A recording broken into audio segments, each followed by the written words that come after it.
Hello guys, this boy Muhammad. I'm back for another video. Today I walk you through how to fix slow page loading issues in Google Chrome. This tip is very easy. You go in the top right corner, click on three dot and go to setting. From setting, you're looking for advanced setting. Let's look on it. And you go to advanced here and go to system.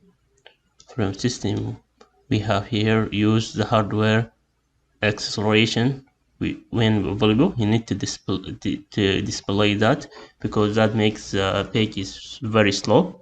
If you activate it, you will use your system resources. You need to disable that.